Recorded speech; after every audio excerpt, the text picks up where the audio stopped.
Hello, everybody. This is Rabbi Dovid Zirkind from the Riverdale Jewish Center with another installment of 8 at 8, getting to know our membership and celebrating Hanukkah together as a community.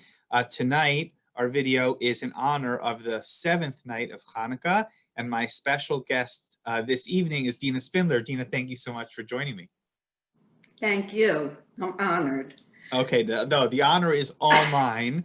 Let's jump in with 3 questions so our members who don't know you already, I think many of them do, but for the members who don't know you already, to get to know you a little bit, can you tell me a little bit about yourself, a little bit about your family, and some of your earliest memories of the RJC? Okay, so I'm married to Ziggy Spindler, and Ziggy was a Rabbi in the RJC for like 25 years, so that's basically my claim to fame in the RJC community. However, I'm living here 41 years. We moved here about 6 months after we were married, and I raised my 3 children here. We moved across from the RJC, so naturally that was the shul that we would choose to attend. And my 3 children all went through SAR. My youngest child was in the first graduating class of the high school, and then they went on to Yeshiva University and Stern College. I'm an alumna of Stern and Furkauf, and you know, we love this community very much. We're very entrenched in the community. I served on my co-op board at 3777 also for over 20 years, and so that's basically how I got to know a lot of the community. I remember in the early years also, Miriam Herring was working in the shul. Everyone loved and knew Miriam. And she would call me all the time, Deena, is there an apartment in your building? Someone from the shul needs an apartment. So that was my connection to the RJC, basically. I don't know. That's amazing. And we're going to get back to real estate in just a second. That's something I'm really excited to talk to you about. Wonderful. But anyway, let me just tell you about Riverdale first. I had never stepped foot in the Bronx before I moved to Riverdale. I didn't even know Riverdale existed. Ziggy had grown up in New York. He grew up in Brooklyn, in Far Rockaway, and he decided that if he was going to live anywhere in New York, he was going to live in Riverdale. He had dear friends at that time, Sidney and Nina Langer. They were living here, and so he took me up here, and we moved here.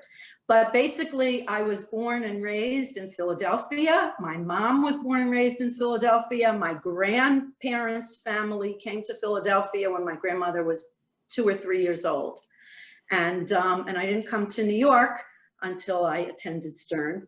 And then I lived on the West Side, and I basically never left New York. Amazing. Okay, so let's talk about memories of Hanukkah. You have family roots in Philadelphia for a couple of generations. What are your earliest memories of Hanukkah kind of growing up as a kid, and do you continue those traditions to today? Okay, so I absolutely do. My father was a rabbi. He was actually a practicing rabbi in Philadelphia for 50 years. He also was a full-time chaplain in the Philadelphia State Hospital, and he moved to Philly when he married my mother. My grandparents and my great-grandparents were actually one of the first Shomer Shabbat families to set up, residence in Philadelphia and to really start a frum community. And I have to tell you this little story. Everyone who attended my son's bar mitzvah, because he's named after my grandfather, knows the story. But my grandfather had a successful scrap metal business in the 30s when he was married to my grandmother. And at that time, practically no one was Shomer Shabbos. And he used to go around to the different store owners and say, how much money do you make on Shabbos? And if they'd say they made $20 or $50, he'd take it out of his pocket, he'd give them the $50, and he'd say, okay, I want you to be closed this Shabbos, and I want to see you in shul. And then you're going to come to my house afterwards for a big kiddush. Wow. We should try that at the RJC, get more people to Kiddush. That'd be amazing. Wow. Yeah, my memories also. So I have fond memories. When I was a little girl, we'd go to my grandparents' house. And I remember waking up in the morning sometime. And even I'd wake up in the morning, I'd be standing up on the second floor, and I'd look down the stairs, and my grandfather was always making breakfast for guys that he brought home from shul, or there were mishalachim. In those days, there were a lot of rabbis that came to Philadelphia to collect for different yeshivas, and they were always guests at my grandmother's house. And I remember my grandmother she was always making, first of all, latkes. Talking about Hanukkah, she could make latkes out of anything. Everything was fried in a pot like latkes. I mean, salmon, vegetables, sweet potatoes, everything. Everything was in the shape of a latke. So, and naturally, Hanukkah with my family. We were 5 children. You know, everyone had their own menorah. My father was, you know, very involved in the entire Jewish community. He was the kashrus director of the OU, and he was very active in the Philadelphia Board of Rabbis. And so we were practicing, and Hanukkah was among just one of the holidays that we really, you know, practiced very intensively. Amazing. That's beautiful.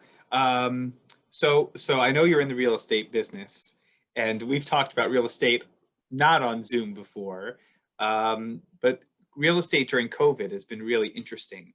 People that are doing work, people that are looking to buy homes, people that are looking to move. I hear a little bit about it here and there. What's your experience been, or maybe your advice for people that are thinking about moving, upgrading, expanding during COVID? What do they need to know?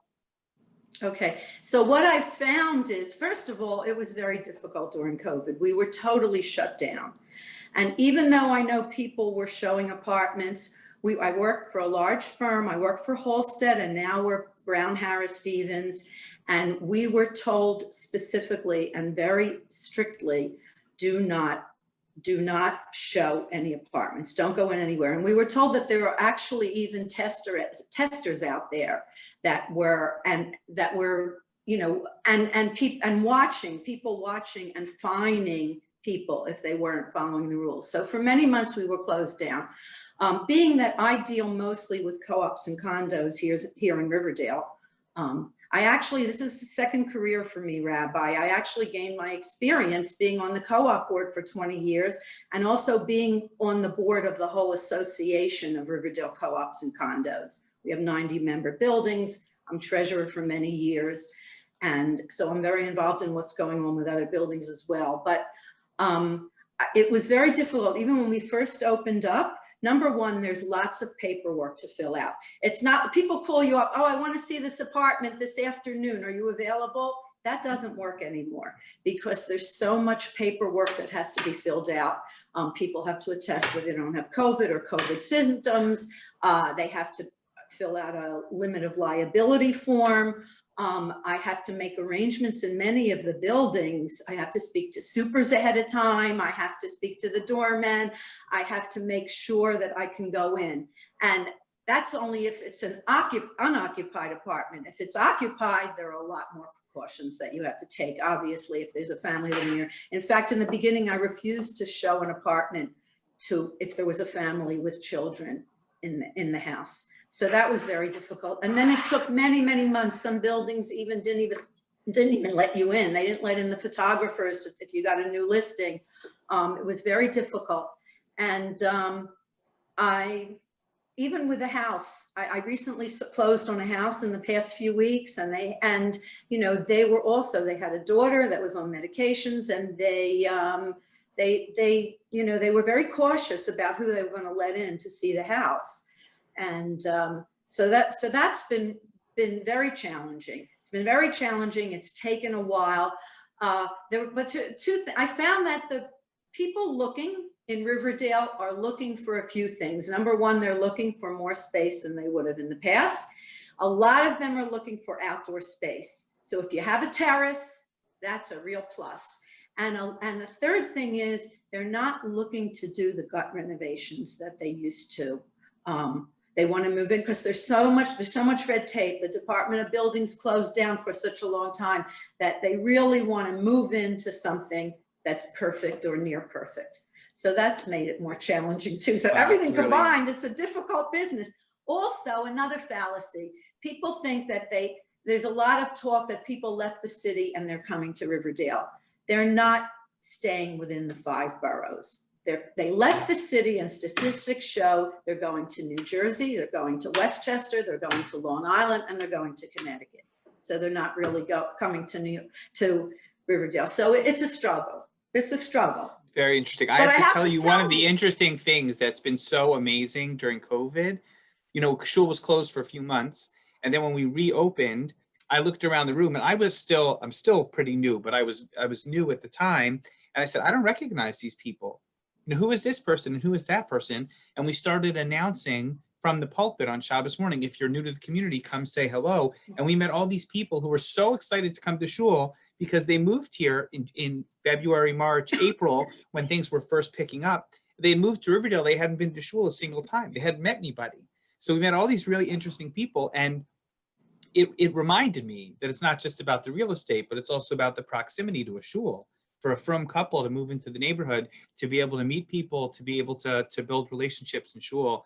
And it's a slow start, really a slow start. Yeah, yeah. Okay, so I want to ask you another question, but I want to shift away from the business side of real estate to the spiritual side. That's more my domain than yours, maybe.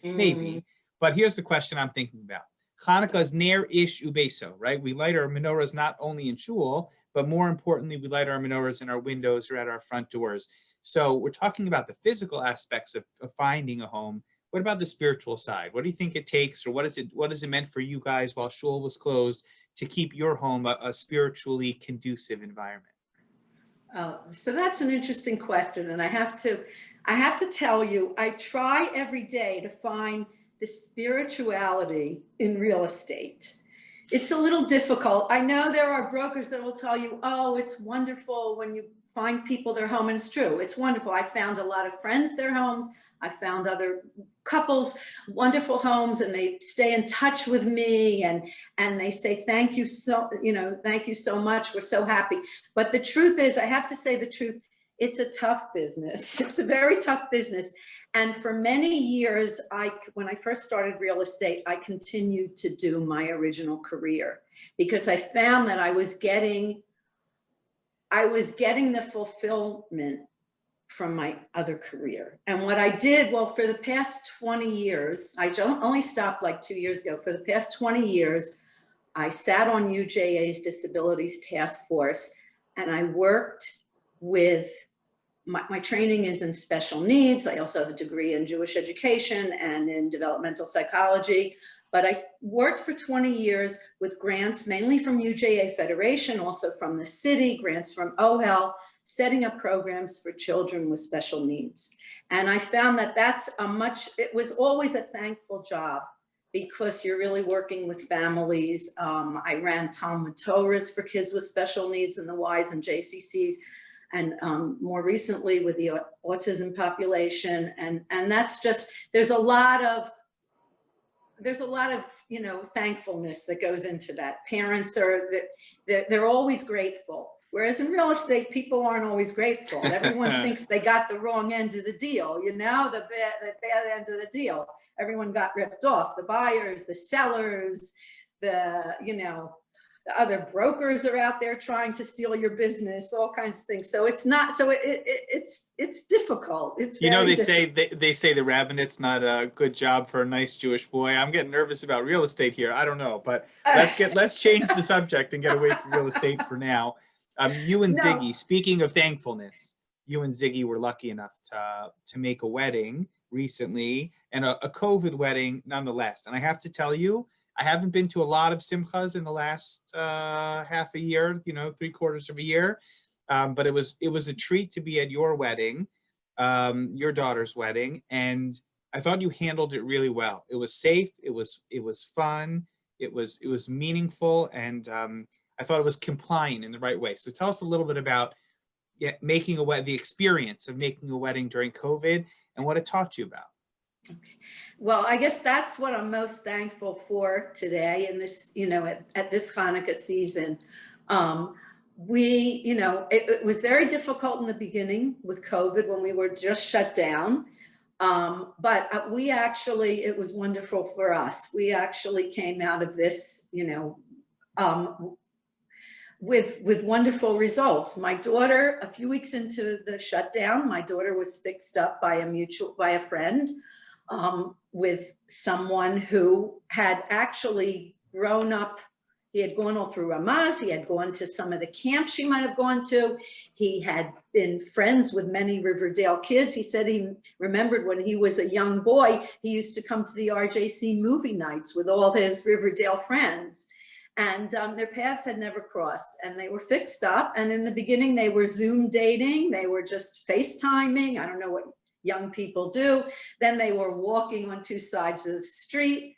And then things were still shut down. By then it was the end of April, beginning of May, and they decided that they liked each other, but there was nothing else to do. You couldn't go to a movie, you couldn't go to a party, you couldn't go to a restaurant, you couldn't go anywhere. So basically they were just hanging out together in parks, on the roof deck of Sarit's building. She had just moved into a new apartment a week before. I had actually found her this great apartment on the Upper West Side. And so they were basically seeing each other almost every evening. And that's what, and the relationship, I guess, just progressed a lot quicker when you're seeing people all the time. That, and there was no distraction. That was also, I think it's important in a relationship, because before that, there was always somebody else who came along, or somebody else she met, or somebody else, someone fixed her up. So you really can't concentrate on a relationship like you were able to during COVID. So it had a lot of positivity with that. They were both not super young, so they decided, why waste time? Let's get engaged. And they got engaged toward the end of August. And the next challenge was, oh boy, we have to make a wedding. Do they put it off 6 months because the situation didn't seem to get better? Back in April, May, we thought that, we would be all out of this by now and all finished with this. But, it didn't look so promising at the end of August, beginning of September. So basically I had the challenge of 6 weeks to make a wedding, because it had to be all outdoors, and we wanted to make sure we got it in before the snow and the really bad weather set in. So I remember the Sunday before Labor Day, we went to every place in Long Island we could find, every shul and hall. And then that wasn't working out so well. There were all types of restrictions. In terms of not only size, because we knew we were doing it small, but in terms of music and everything. And then a friend of mine, two friends from Teaneck suggested, let's go to Romer Shul. And when I went to visit it, it was literally a couple days before Rosh Hashanah. They had beautiful tents that were up. Everything seemed perfect. And so anyway, I had 6 weeks. I mean, my Machatanim had made 2 other weddings before. They had a lot more time to plan it. They had, a party planner. I said to Rosalie, I'm going to do this all myself. I don't need a party planner. There's not a lot of choices here. Right. Not a lot of choices at all. Yeah. So we had 2 large tents. I worked closely with the florist who decorated them beautifully. We had a live stream. I mean, look, I wish I would have been able to have many more of my close friends. I feel very close to many people in this community, and especially close out of town friends. I have very dear friends in Israel that couldn't come, and various other places as well. It was such an honor for me to be able to read the ksuba under your kid's chuppah.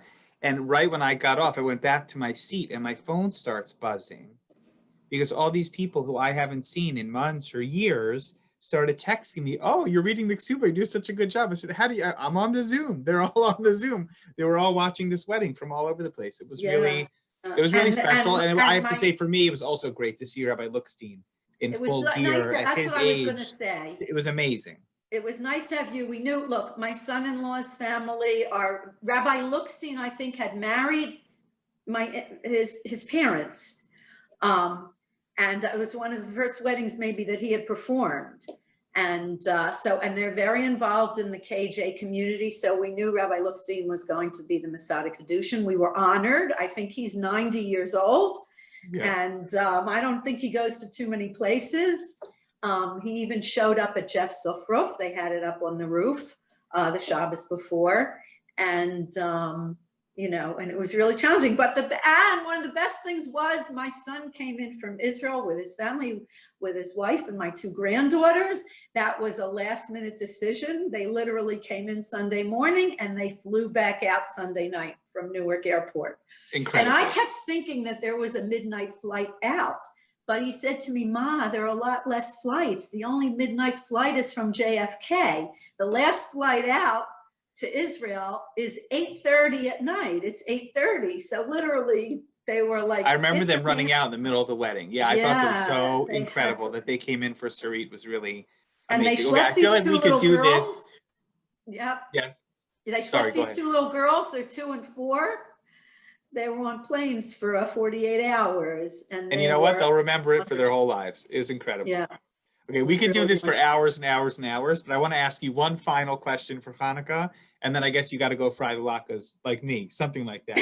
So that's the only thing I don't do, I have to say. Oh, no latkes? I'm doing, so come to my house. Latkes.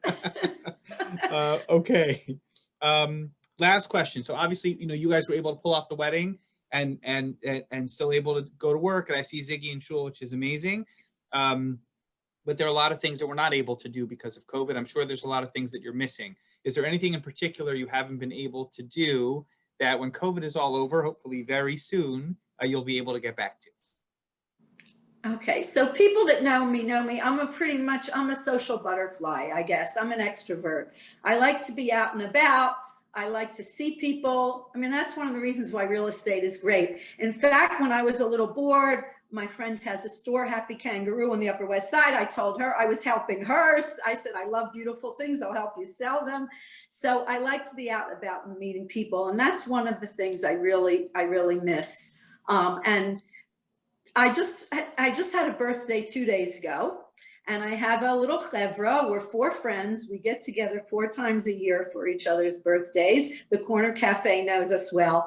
And I sort of missed that. So we Zoomed for my birthday. And, I miss getting together with friends. I really miss being social and being with people. And although I'm running around a lot more than Ziggy. Ziggy has, thank God, started going to shul.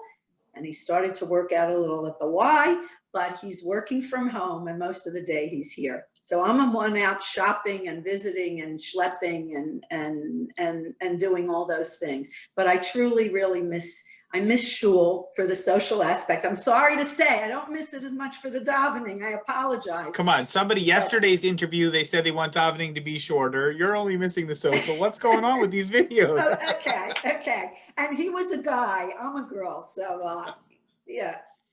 Anyway, Deena, this is amazing. I'm so glad you took the time to join me. I hope that everyone watching enjoyed, as always. And we're really glad that so many people have been tuning in to watch these videos and share wonderful feedback. We have one more to go for the 8th day of Hanukkah coming out tomorrow. But I want to encourage everyone who's watching to make sure to read the bulletin this weekend. We have some very exciting programming and new classes starting next week. So take an opportunity to participate and engage with us in all these different ways that the RJC is trying to connect with you and your families during this challenging season. Thank you to Deena Spindler for joining me this evening. Hanukkah Sameach to one and all, and we look forward to welcoming you back to the RJC very soon.